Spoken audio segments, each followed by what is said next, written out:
Politicians are now supporting Bitcoin. What is the world coming to? Good morning, good evening, good afternoon, wherever you are, whenever you are. Thank you for watching my videos. My name is Da Vinci Jeremy, and I'm in the pipe 5x5. And boy, we're going to be talking about some crazy stuff. Politicians supporting crypto? Well, we're going to be talking about what that means and all of that in today's episode, and also doing some TA. So make sure you stay all the way to the end, because it's always a good episode when you do come in and watch this episode, this show. So make sure you hit the like, hit the subscribe, and let's get to it.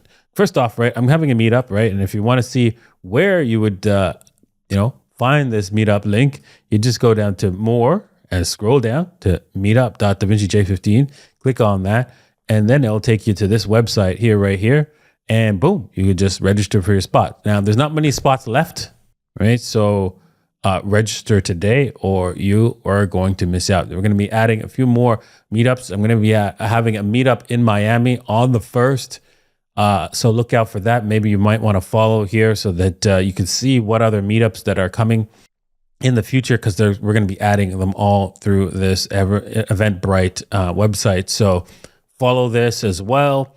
Be a part of all the meetups that I have going on. And yeah, so right now confirmed, these guys are coming. I'm going to try to get a few more guys to come to the meetup and talk on this panel. So make sure you are there. Okay.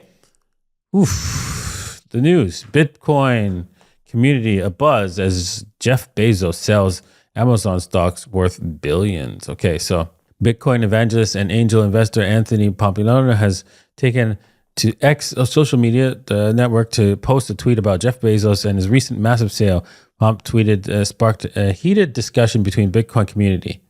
Bezos pump dump on Amazon stocks worth $2.4 billion so he can buy some Bitcoin. All right. Bezos is selling shares last week. His trading plan for this was revealed in November, and he has been selling Amazon in accordance with it. So far, according to CNBC, he has sold 3 stashes of 12 million shares each. In total, he's gotten rid of $2.4 billion worth of stock. So he hasn't actually, borrowed against his stock. He's actually selling his stock. So what does this mean, right? All the big billionaires are selling their stock, not borrowing against it. Well, it could mean that their stock is still going to go up, and Bitcoin is just going to go up faster.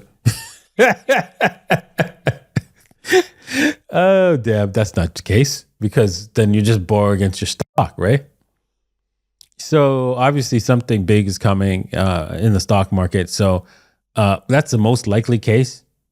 And these guys are probably putting their money into Bitcoin. I don't think so.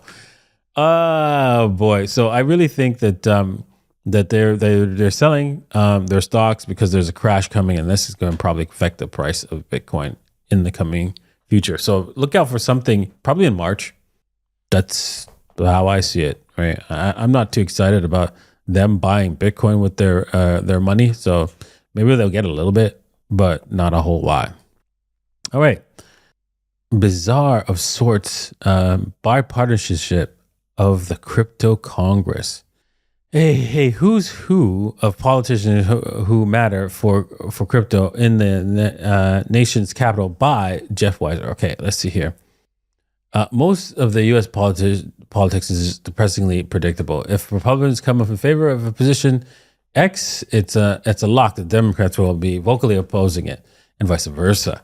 Yeah, it's nonsense, right? The left-right paradigm is all just a show, right? But let's get down to the meat of the pro crypto crampers. We can go over some of those guys, but I think the more important ones is the against crypto, right? And let's talk about them. Elizabeth Warren, she's the number one hater. Crypto has become preferred tool for terrorists, for ransomware gangs, for drug dealers, or rogue states that want to launder money.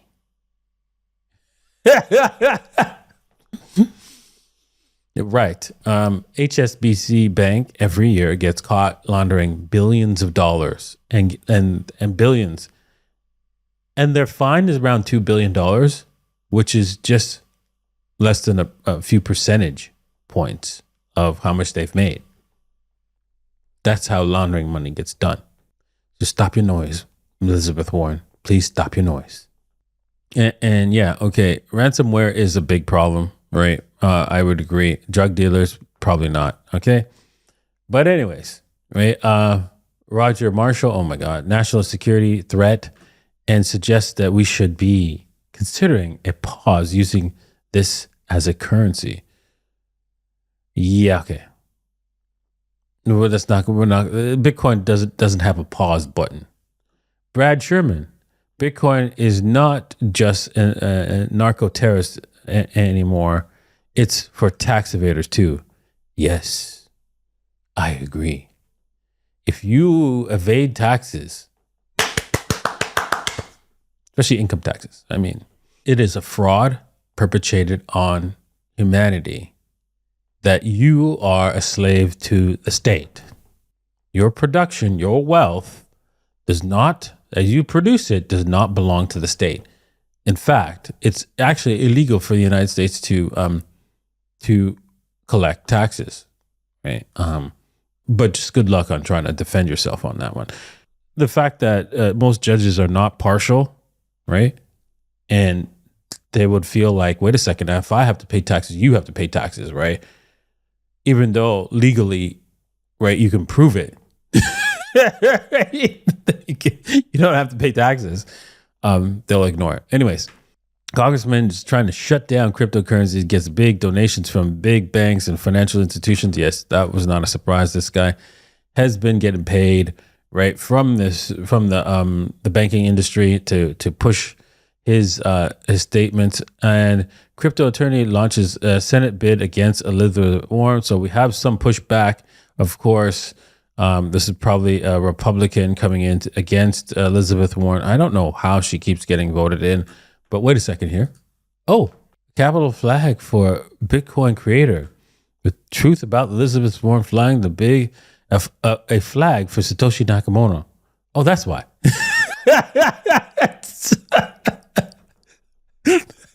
She just flips the script when things go against her. I see. Okay, I got it. Now I get it. Dude, if you want to understand what she's doing, right? I want you to head over to YouTube and then search rules for rulers and watch that. In there is a part where they talk about when you have a democracy, the same rules apply when you have a dictatorship. Right? The keys to your kingdom are the blocks of people. And so watch that part, listen to that part. When it gets to that part, you'll see why she has done this. Because she's trying to get a voting block to vote her back in again, basically. Okay? So watch that movie, and it's really good. Okay, moving on to the TA for the day.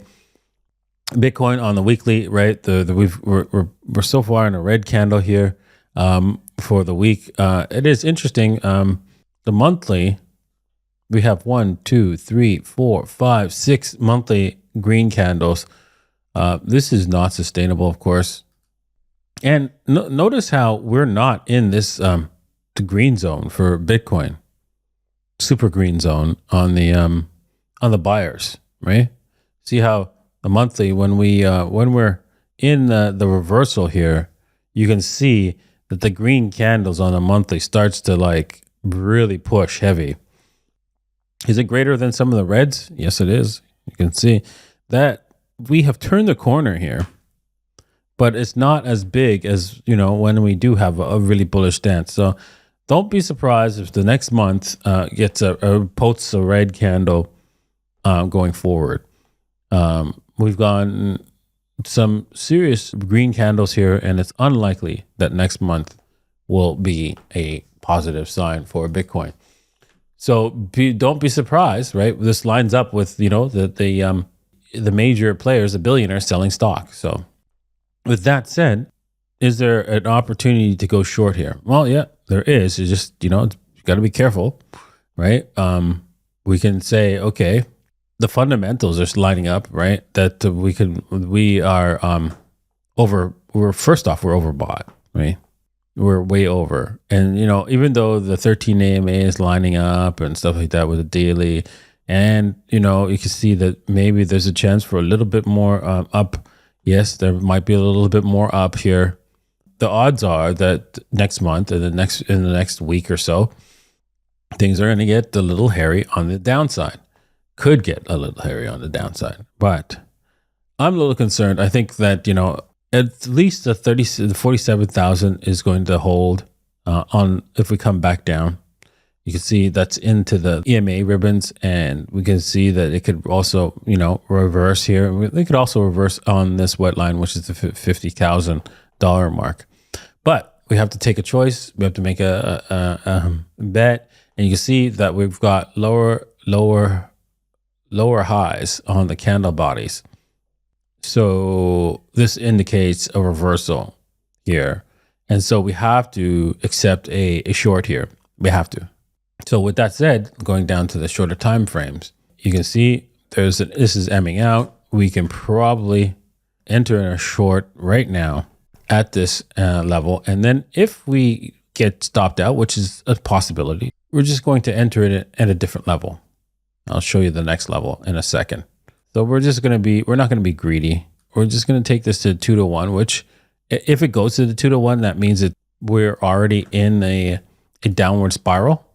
So basically you just move your stops to break even at the 2-to-1. I wouldn't do anything else, and then see how it goes. And then if it breaks this level, the next entry level would be just above it, right? I think would be right now. If we were to, let's see here, what would be a nice one? Yeah, I would say that would be the nice level here. But wait a second here. Let's just go to the hourly. So there it is right here. Just about the 78.6, just right there. You stop loss it right here at the breakout. That's your next target short. And you take that 2-to-1, break even, move the stop to break even, and see if this thing takes you down all the way to Holloway. And these are the two areas that you're looking for to do a short here, right? A fail here, stop loss here, take the short again here. That's it. And this is the most likely scenario. So if it fails here, then we have to reevaluate and try to plan for the next short, because it could go higher, of course, before it actually dumps, right? And so we have to accept those possibilities and make trades based on, what's happening. So that's what we're doing. And so I'm going to post this into my private group. There you go. Yeah. And if you want to join my private group, you can head over to DaVinciJ15.com. Links in the description below. And you could also trade this at bybit.davincij15.com, 2bit.davincij15.com, or even CoinW.davincij15.com. Links are also in the description, and we showed you how to find those links in the description. So go to it and sign up today. In fact, you know what, with CoinW, they've created a whole trading group for you guys to access. So make sure you do that, because this group is only available to people who register under my link. So you're going to have to type in CoinW.davincij15.com, and they have a group of traders there helping you trade and showing you trades that they're going to do. So it's not just one or two traders, it's a whole group seriously dedicated to trading for you. And all you have to do is sign up to get in. Part of that is to sign up with my link at coinw.davincij15.com. And the link is in the description. Now, we're going to be selecting the winners from this. We're going to select the 3 winners very shortly for this weekend. I'm going to actually do it today with Maurizio. So yeah, we're going to be announcing those winners for the Saturday show. So make sure you stay tuned for that as well. Okay, moving on to Ethereum before we end it off. Oof, this indicates this looks bad for Ethereum. We're looking for a short now on Ethereum. Wouldn't be surprised if Ethereum tries to come back up here before we actually head back down. So I'd be careful on that one. Do we have like a double top here? No, just a rolling over top. And yeah, Ethereum doesn't like that doing that too often, but yeah, you could see that this is pretty much a situation here where I think it could bypass, break out here, and then yeah, you just have to set your stops at the top before you go actually enter here. So this is where I'm looking to enter on Ethereum, and then boom, if it's a 2% loss, and then we take a 2-to-1 risk to reward ratio all the way down. I think we're going to head all the way down to the $2,500 mark for Ethereum. So if it does take off, you can see that this is a big win here, 7x. So you might as well go for it, right? Okay. That's it for today. I hope you enjoyed today's episodes. And if you're watching this live because you're subscribed at davincij15.com, you can leave your questions in the chat room and I'll answer them shortly. And then that might get posted on my alternative channel. I'll link to my alternative channels in the description below. And thanks for watching. Cheers.